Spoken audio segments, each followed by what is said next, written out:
The fourth and last lecture for the second week is the novel and the short story.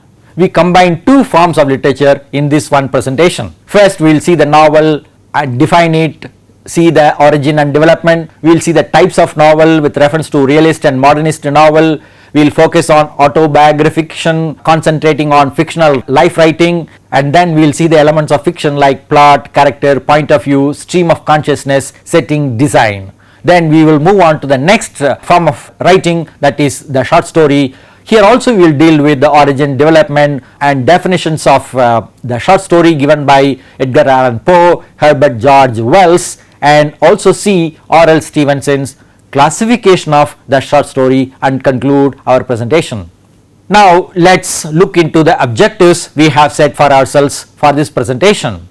To define and trace the origin of the novel, that is the first one. Second one is to consider the major types of the novel. Third one is to explain the elements of fiction like plot, character, as well as techniques like point of view and stream of consciousness. Then to elucidate the setting and design of novels, and then to provide a background to the short story, its origins and its relation to other forms of storytelling like tale. Next, to examine definitions of the short story by Edgar Allan Poe and Herbert George Wells, and finally to discuss Stevenson's classification of the short story. Let us begin with the definition of the novel.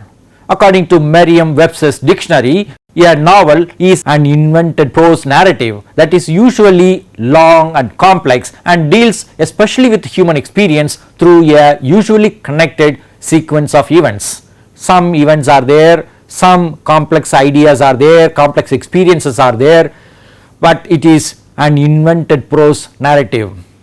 According to Oxford Dictionary of Literary Terms, a novel is an extended fictional prose narrative. Fictional, that is imaginative, prose, something like an essay, not poetic, and then narrative is the story aspect of novel.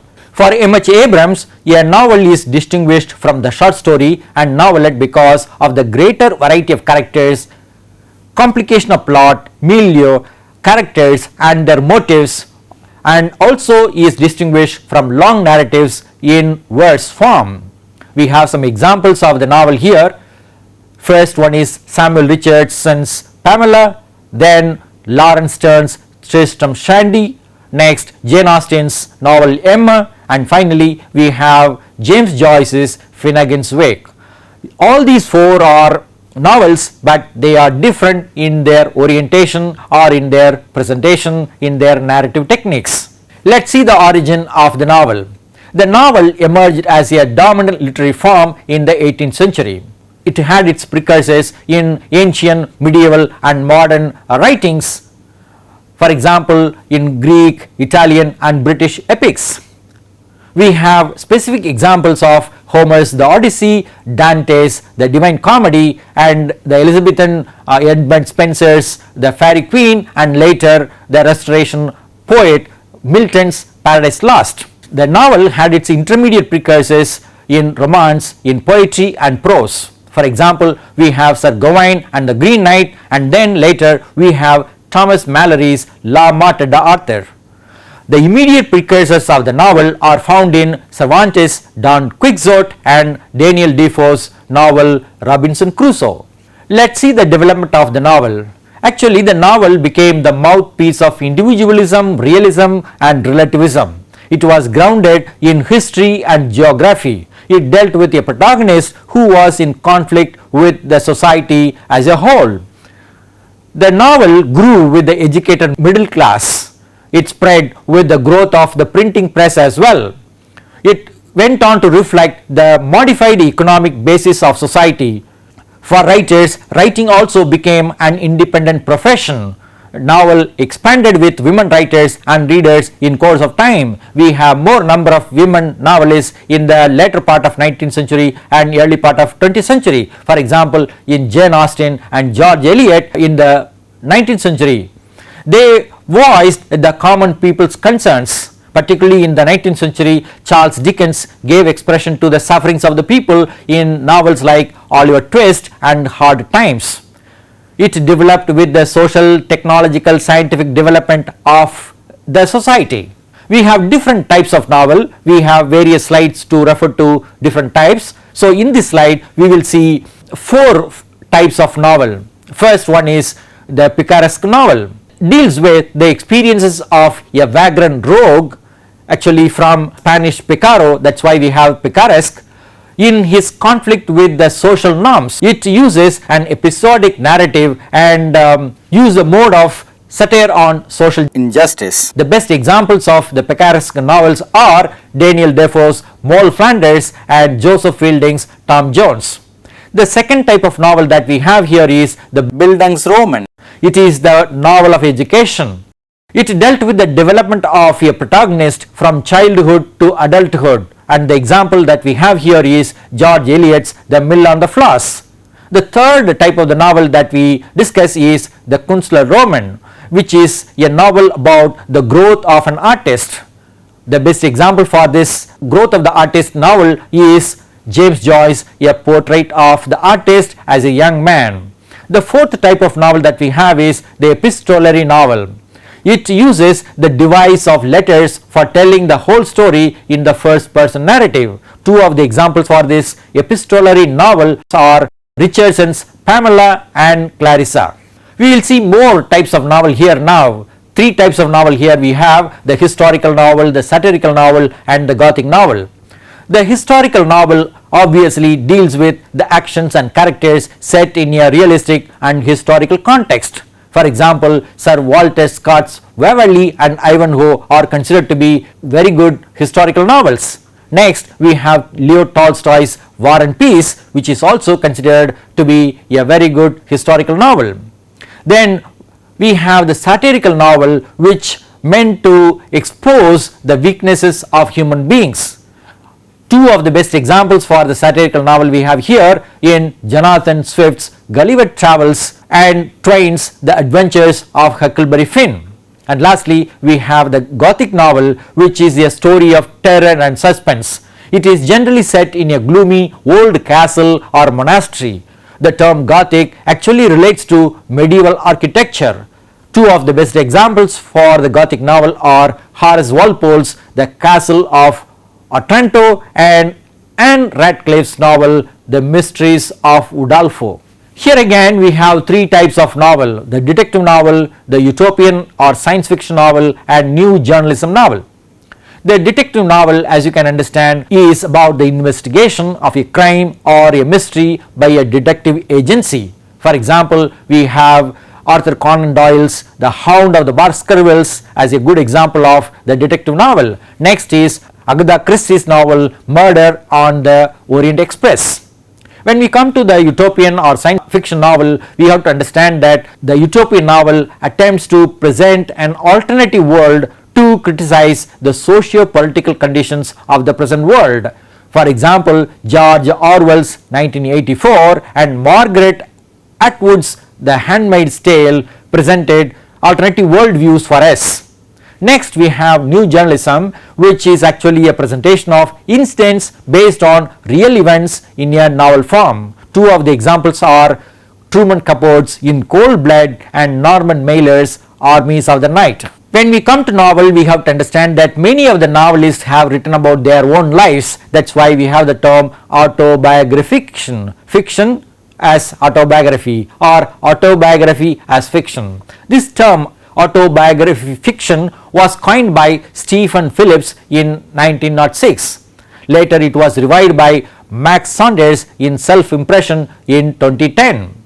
This refers to a range of writings, particularly life writing, autobiography, memoir, biography and diary.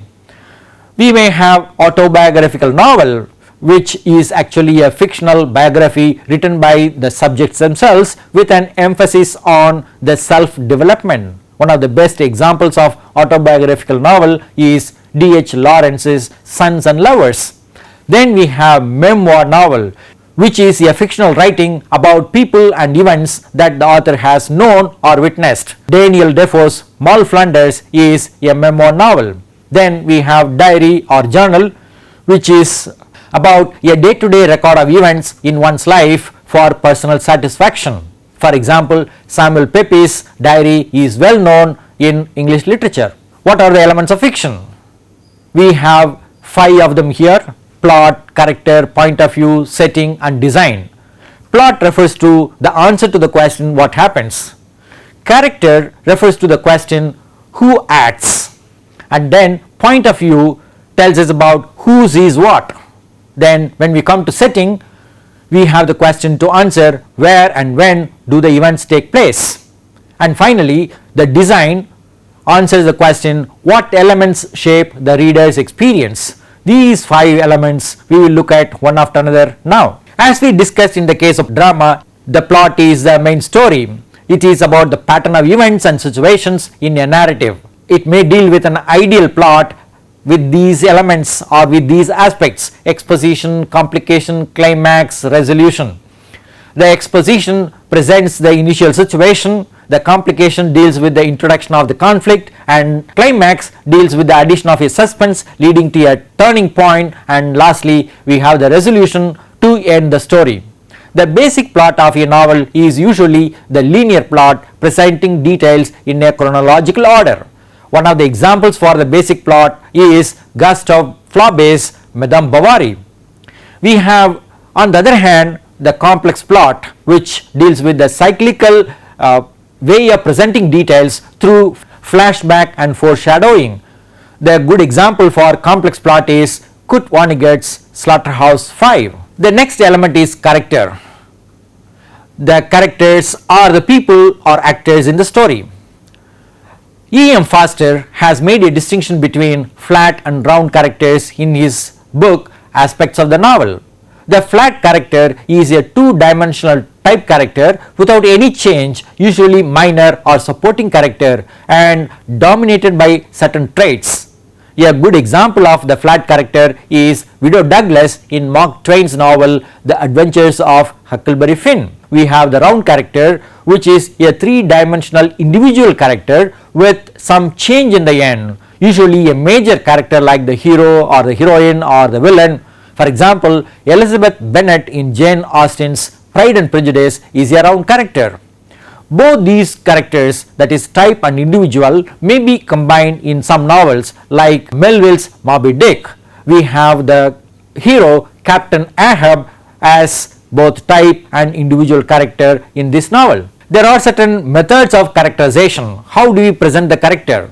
We may explain the character by telling, that is the author may describe the character, that is where we have this description and commentary.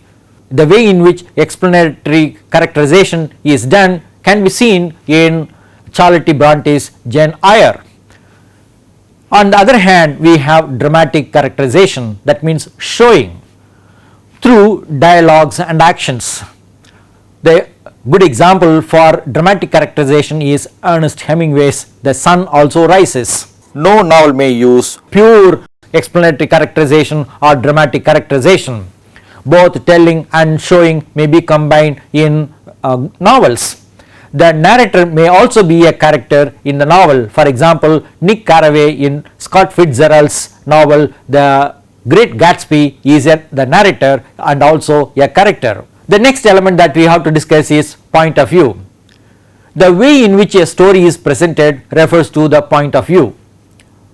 The author may present his characters, actions, dialogue, setting and events using certain particular points of view like first person, second person or third person narrative form.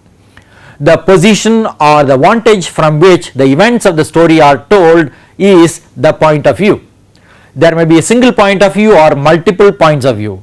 In the case of the third person narration, we have the example of Jane Austen's novel Persuasion. Secondly, we have first person narration in the case of Herman Melville's Moby Dick. And lastly, we have second person narration in J. McNerney's Bright Lights, Big City. Third person narration uses he, she, it, they and pronouns like that. And then in the first person narration, we have I, me. And in the case of the second person narration, you becomes the dominant pronoun that is used in the novel. Let's have some more examples and more discussion on different points of view. In the third person narrative, someone outside the story tells a story. That narrator is called omniscient narrator, or the point of view is called omniscient point of view. This narrator, omniscient narrator, has unrestricted knowledge of the story's events. For example, we have Jane Austen's Northanger Abbey. Then we have limited point of view in certain novels. The narrator in this case has limited knowledge. J.M. Coetze's Disgrace is an example for the limited point of view. Then we have first person narrative where the narrator participates in the action. That is why we call the narrator a participant in the story. A narrator uses the pronoun I, and sometimes the I may be reliable or unreliable, but then the narrator has some restricted access to the thoughts of the characters presented in the story. For example, Charles Dickens's novel David Copperfield uses first person narrative with this restricted access to thoughts and characters. And then finally we have second person narrative. It uses, as we said earlier, it uses the second person pronoun you primarily, and another example that we have here is Italo Calvino's novel If on a Winter's Night. So when we look at these pronouns, we can understand what type of point of view is used. One of the major techniques in novel writing is a stream of consciousness. It was a phrase used by William James in 1892. It refers to a continuous flow of perceptions, thoughts and feelings in the waking mind, not during sleep. As one is awake, certain thought processes happen in the mind of the character. This is the most dominant narrative technique in modernist and postmodernist fiction. When an author uses this stream of consciousness, he or she focuses on the inner world of characters. It is usually distinguished from interior monologue, which refers to the exact presentation of the processes of consciousness without grammar, punctuation, coherence and logic. That means interior monologue may be more difficult to understand than stream of consciousness. Some of the examples that we have for stream of consciousness are Dorothy Richardson's Pilgrimage, James Joyce's Ulysses, Virginia Woolf's Mrs. Dalloway and William Faulkner's The Sound and the Fury. Let's see the setting now. Setting refers to the location, the historical period, the social surroundings in which the actions take place in a novel. It may also refer to the overall and also the specific settings within a novel. The writers may create the whole atmosphere of novels through the kind of setting that they create. We have a special term here called obsess. It refers to spectacle.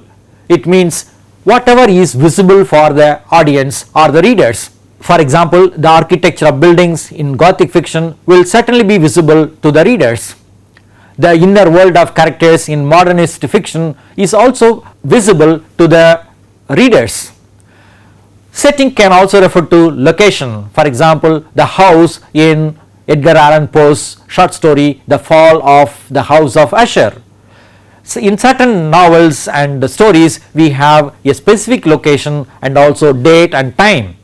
Martello Tower is a location, that is Dublin. 16th June 1904 is the date in James Joyce's novel Ulysses. So the exact date, exact location are presented by James Joyce in this novel. In spite of this exact location and date, certain novels like James Joyce's Ulysses are universal. Now let's see design. When we look at a painting closely, we get a partial picture or partial perspective. But when we look at the painting from a distance, we can get a whole perspective. In a novel, a whole perspective is difficult. Therefore, novelists use two forms of design. One is called juxtaposition, another is called repetition. In juxtaposition, authors parallel or present images, ideas, situations, characters, words and phrases in juxtaposition or in parallel. In the case of repetition, what novelists do is to repeat images, ideas, situations, characters, words and phrases throughout their writing. Sometimes repetitions can happen with variations in the novel. What is important for us is complexity of structure in fiction. When plot moves a story, design actually delays a movement. So when something is repeated, plot movement will be reduced. When things are repeated and presented in parallel, the movement of the plot will be delayed. So while plot moves the story, design delays its movement. One of the examples of repetition of images of drowning we can find in Virginia Woolf's novel Mrs. Dalloway.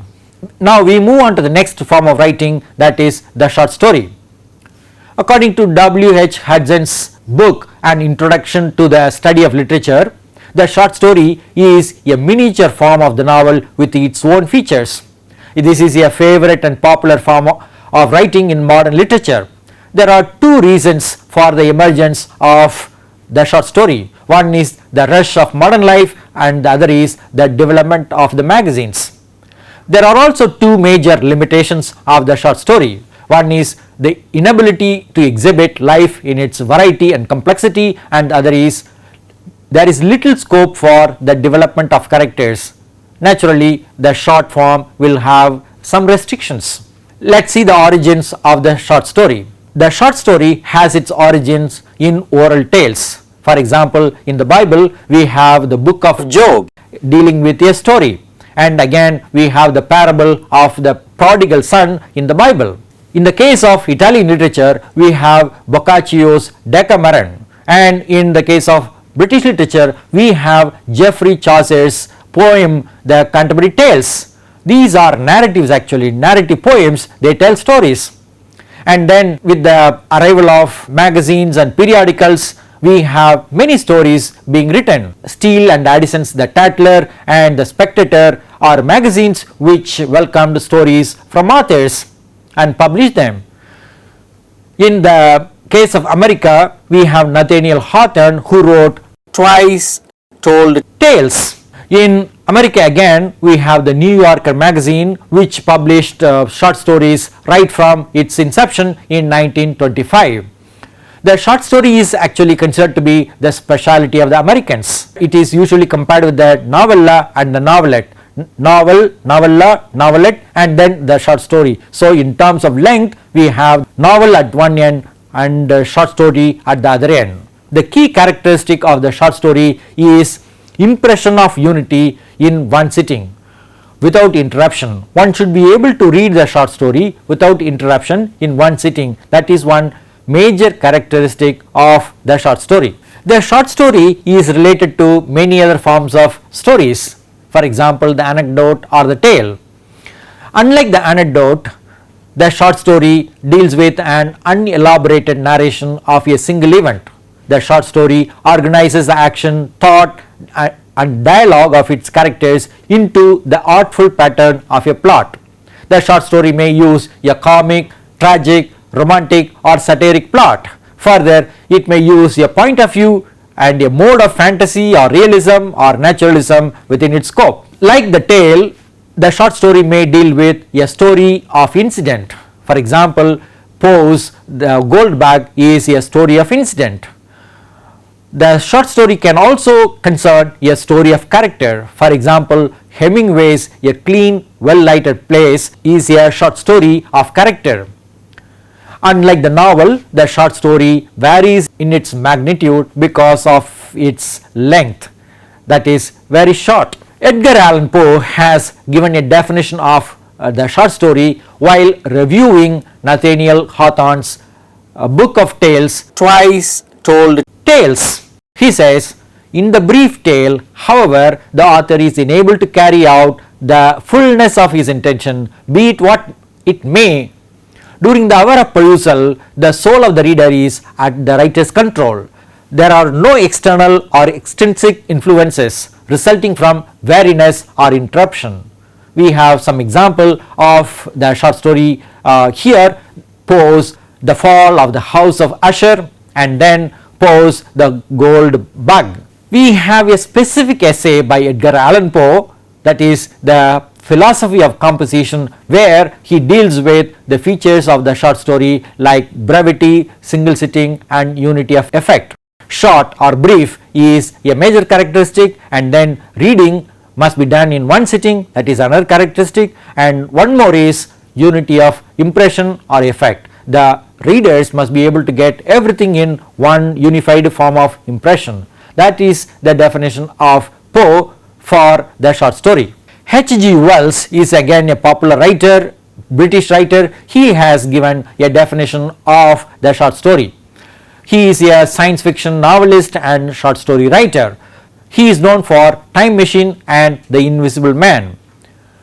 Here goes Wells' definition. A short story is or should be a simple thing. It aims at producing one single vivid effect.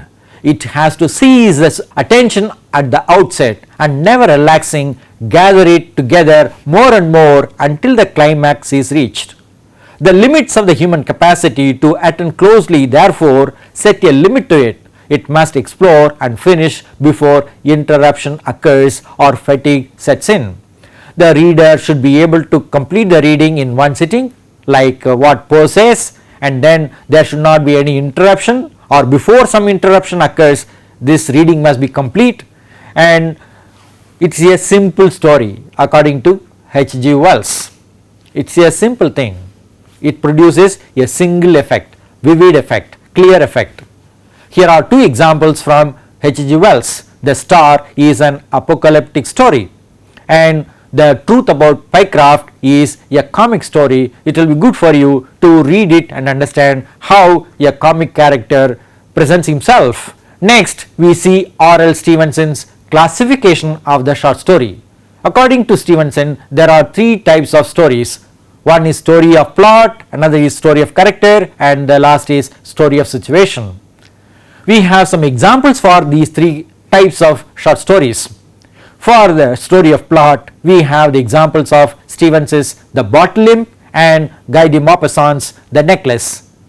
For the story of character, we have the examples of Stevenson's Dr. Jekyll and Mr. Hyde, Guy de Maupassant's The Dispenser of Holy Water. We also have the example of William Somerset Maugham's Mr. Know-all. And finally, for the story of situation, we have the example of Stevenson's The Merry Men and Guy de Maupassant's Ball of Fat. As you can see, we have used Stevenson and Guy de Maupassant in all cases to illustrate that these are great writers of short stories. If you want to read short stories and understand what short story is, then at least one story of Guy de Maupassant or Stevenson or William Somerset Maugham one should have read. Now we come to the conclusion of the presentation. We have discussed two major forms of writing in this presentation. One is a novel and the other is the short story. Both the short story and the novel share certain elements. Main difference is the length. The novel is a long prose narrative, whereas the short story is a short prose narrative. Of course, both are fictional. What we have seen in this presentation is definition, origin and development of the novel, different types of the novel like realist and modernist. We also focused on autobiografiction, dealing with fictional life writing, and we saw the elements of fiction like plot, character, point of view, stream of consciousness, setting and design. When we came to the short story, we elaborated on similar characteristics found in the novel, but then the range is small. That is the main difference between the novel and the short story. We connected the short story with the origins in tales, oral tales, particularly in Boccaccio's Decameron and Chaucer's The Canterbury Tales. We found the definitions of Edgar Allan Poe and H.G. Wells very useful for understanding the short story. Similarly, the classification of the short story given by R.L. Stevenson is also useful. Story of plot, story of character, story of situation, these are all very useful for us to understand the major forms of the short story. Here are some references for you. Hope you will find some time to look into these books, at least one or two. The reference book that we have in our course is Scholes, Elements of Literature. I am sure you will be able to get one copy and use this book to enhance your understanding of literature and also life. Thank you.